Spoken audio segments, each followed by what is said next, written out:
Hey, my name's Bill, and welcome to the first installment of what I call Melodic Rock Re-Rock, where it's kind of a revisiting of some classic melodic rock albums from way back when. I guess you could call it a review of some kind, but all the albums we're going to go over in this series are ones that, at least in my opinion, are pretty much 10 out of 10. So you're not going to have any question marks with any of these albums as far as I'm concerned. These are classics. These are some of the best in the genre. And so if you know these albums just as well, maybe you have some thoughts on it. I'd love to hear those. Or if you're rediscovering or discovering them for the first time, maybe this will give you a little bit of information to use as you explore some of these old albums. So I want to start with the album that, well, it's my favorite album of all time and one that I've played more than any other. I've played it thousands of times and I continue to do that to this day. And it's from my favorite group, these guys. That would be Foreigner. This is their third album called Head Games. And Foreigner had just come off two incredible albums. I mean, their self-titled album, 1977, and then Double Vision in 1978. So they were on a fantastic roll that, as far as like record sales and single sales and such, were pretty remarkable. There was very few groups that started off as hot as they did. So definitely no sophomore slump with Double Vision. I mean, they followed up their first album with another spectacular one. And then in 1979, they released Head Games. And as you saw from that cover, some people called it kind of a lurid cover that had some controversy. Now, I was 8 years old when the album came out. I remember going to buy it at Tower Records and my parents kind of doing a double take with the album cover, like, should we be buying this for you? Kind of thing. And I'm glad they did. It didn't jade me in any way or send me down an evil path. Let me show it to you again. It's a woman kind of cleaning up a men's bathroom stall. And if you look really closely on the album cover, she's actually wiping off on the door there the names of some of the songs from the Head Games album. And actually you can see Double Vision on there. And so I think it was actually designed, at least in part, by a woman. And I think the band kind of claims that it was a play on words. I mean, Head Games, she's cleaning a bathroom, slang, hit the head, that kind of stuff. Who knows what the real purpose was, but as far as I knew or have looked back on, that did hurt the sales of the album, as some places refused to carry it because of the album cover, which I think is interesting. And a lot of people considered this, at least sales-wise, to be kind of a disappointment. I mean, it didn't sell as much as the first two albums. And in some ways, at least commercially, Foreigner's best success was yet to come, because I think a lot of us know that in 1981, when Foreigner 4 came out, people consider that was their masterpiece. And it certainly was. So I think the Head Games album gets overlooked pretty easily, which is unfortunate because I think it's their best album. Personally, it's my favorite album of all time. I think they went for kind of a harder, in some ways harder and kind of grittier feel, a little bit of a departure from the sound, in some ways, from their first two albums. So let's just jump right into it. We'll go track by track. Just give you some thoughts about each song. Again, I just think it's an outstanding album. Just incredible work by an incredible band. I mean, really, one of the groups that defines melodic rock. And in this case, at least for some of the songs, a little bit harder melodic rock. So one thing Foreigner did really well, especially when you look at Head Games, Foreigner 4, Agent Provocateur, which was the album that came out in 1984 with I Want to Know What Love Is, and That Was Yesterday. They did a really good job starting off an album with something kind of explosive. And in this case, it was nothing different. Um, I mean, if you want a song that kind of kicks you in the mouth for about the first 30 seconds as it opens, Dirty White Boy is, one of those songs. I mean, what a great rocker. Um, fan favorite for sure. Again, maybe the topic a little controversial, but what a great song, great riff. As always, great vocals from Lou Gramm. I mean, he was just the master. And you just listen to his voice throughout this album. He was just at his prime, and I think you'd be hard pressed to find a lot of singers that you would say were better. I mean, to me, he's number one. I think he's right up there with anybody. Um, and he delivers in this song. I mean, it's just an incredible rocker. Great way to lead off an album. And then you go to the second track, Love on the Telephone. This song to me, I mean, I've played this album again thousands of times. And this song, every time I hear it, just gets better and better. Now, if you asked me 20, 30 years ago what my favorite song on the album was, I probably wouldn't have said Love on the Telephone. And now when I play the album, it's the song I look forward to the most. And I could play this song all day. It's not quite as hard a rocker. There is an old video that you can find out there for the song. It's just kind of a lip sync type thing, one of those American Bandstand type stuff. But what a great melody. Definitely pure melodic rock, Foreigner at its best. Talk about great vocals from Lou and the band.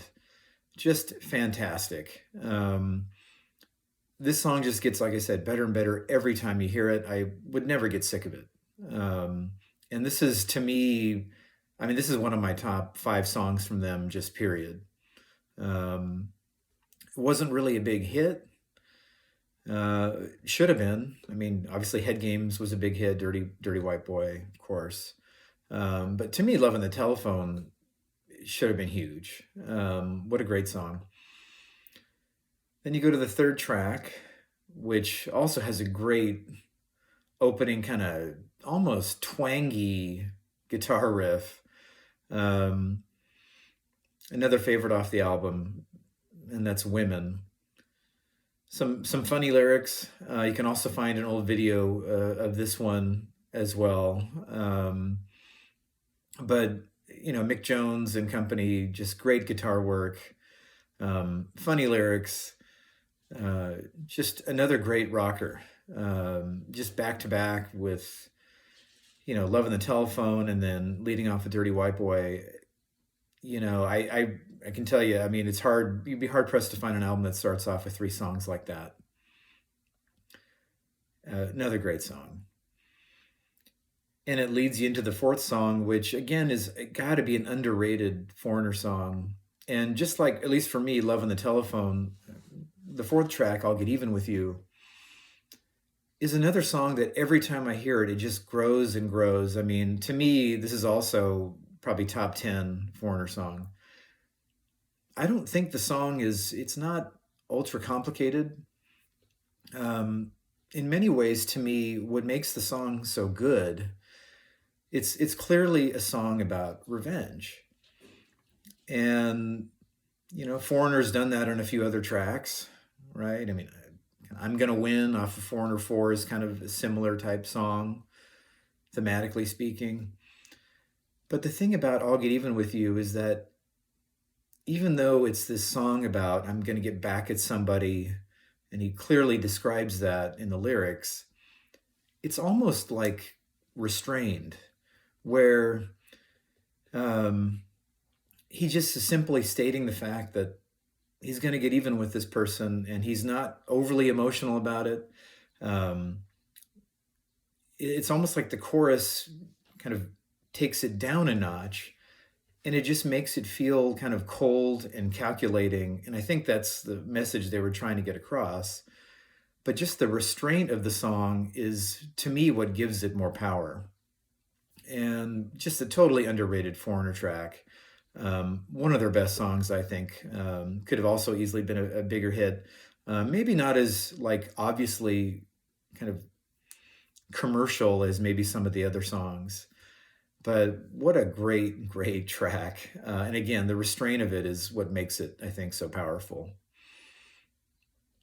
Then you go into track number 5, which for us old guys would end side A on vinyl, and that's 17, which is another great straight ahead rocker. Some great guitar work, especially in the latter half of the song. Pretty punchy, verses by Lou Gramm. Just a great song overall. It wasn't a big hit or anything like that, but a great way to close out the first side of the album. So again, you flip over the album, go to the B side, and I think with CDs or streaming now, and there wasn't that need to. I think that the order of songs on an album was so important. And clearly, Foreigner was very good at doing that. I mean, like Double Vision, you start off side B with Double Vision. I mean, what an awesome song that is. Arguably their best song. And Head Games is no different. You lead off side B with the title track. And I would say, compared to their first 2 albums, Head Games is a little bit of a departure. I mean, I see it as a little bit more mainstream, starting to make that transition into the 80s. I think the first 2 albums, the first Foreigner album had a lot of songs that Mick Jones was working on, I think, before he actually got together with the band. And the Double Vision album, though it had some mainstream hits, still had some almost progressive type elements with a couple of the songs, like Spellbinder, things like that. I would say with Head Games, they were, I think, trying to be grittier, harder, more to the point in some ways. And the Head Games song itself, it really kind of, I think, speaks to that. Great keyboards, great guitar. Again, great writing, great vocal performance by Lou Gramm. About as catchy as you can get. To me, this is another song that just defines this type of music, this genre of melodic rock or harder melodic rock. Just a fantastic song and worthy, of the album title, I think. Then you get to track number 7, which is very different. And I've definitely had people say, wow, that's a Foreigner song. And it's the last time, if I remember correctly, that you hear Mick Jones sing on a Foreigner album. Mick Jones has a perfectly fine voice. He sang some songs on the first 2 albums. The Modern Day is a great, great song. Very, almost a little bit more poppy, but, for the last song he's going to do for the band, I think it was a good way to go out. And at the same time, a pretty good choice. When you have the vocals of Lou Gramm, pretty much anyone else is going to pale in comparison. And I get it. Mick started the band, and for him to sing a little bit, you got to give him that. And this is a fantastic song. I wouldn't trade it for anything. But I think he made the right decision moving forward, in that Lou took over the vocals completely from that point. But a great way to go out. Just another fantastic song. Again, this is a 10 out of 10 album, and The Modern Day is one of those reasons. Track number 8, which is Blinded by Science, definitely slows down the pace. Very moody, a little bit longer of a song. How often did Foreigner, at least in the early days, get into some like deeper types of issues in their music? Blinded by Science is definitely kind of taking a look at the world, and you can hear it in the lyrics. I think a lot of people, when they think about this album, I've heard people say that this is maybe their least favorite track.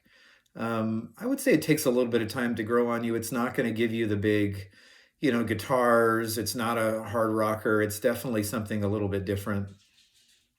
I still find it very enjoyable. I think it's a great song. Not my favorite on the album, but if this is one of the least appreciated tracks on the album, then you're doing okay because the song is absolutely fine. Um, and then you get to track 9, and what's interesting on this album is that the last 2 songs. I mean, Foreigner writes all their stuff.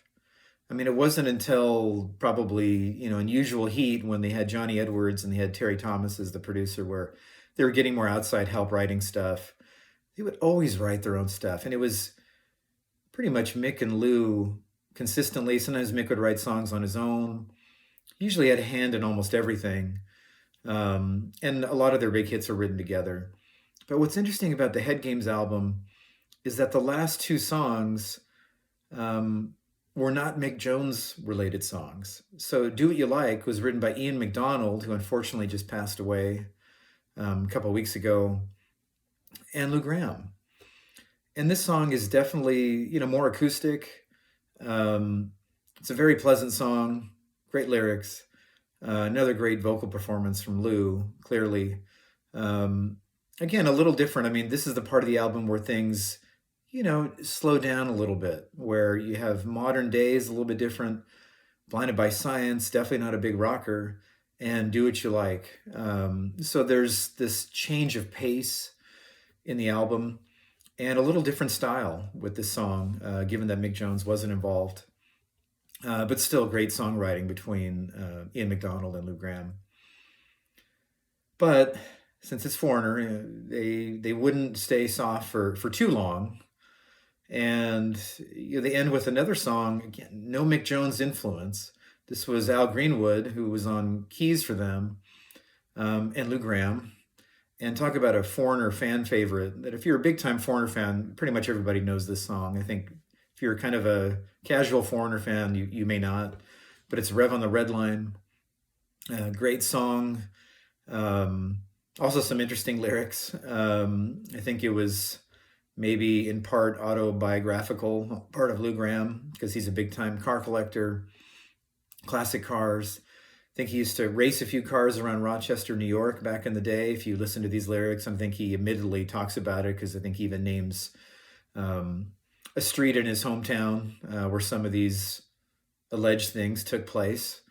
But he wrote that with Al Greenwood, and definitely a fan favorite for Foreigner people, and a great way to end the album. Really, it was just, I think they used to play this song occasionally. I've heard it live once or twice, and just a perfect way to complete pretty much a perfect album. So if you are just getting into Foreigner or discovering some of their older material, I think Head Games album gets overlooked pretty easily. They have a lot of great albums, so you really can't blame people, because when Foreigner 4 came out a few years later, that was just enormous. And obviously the first couple albums were big. And then even Agent Provocateur had their biggest hit with I Want to Know What Love Is. And then things, as the 80s kind of winded down, and it transitioned into grunge and other types of music. Foreigner and a lot of these bands lost a little bit of their steam, which, I guess kind of happens over time to most bands when the world changes a little bit. But check this album out, or let me know if you have any thoughts about some of the songs. Those of you that know this album inside and out, I'm sure you have lots of good comments about it. I'll be curious to hear what you said, what you think of the album, and maybe even where it ranks for you as far as the Foreigner albums are concerned. For me, it's the best Foreigner album. I think Foreigner 4 is close, but if I have a go-to album, the Stranded on an Island, if you could take 10 albums with you, this is the first one I would take, and I wouldn't even think about it. So share your comments, and we'll come back with another album at some point here pretty quick, but appreciate you listening. Take care.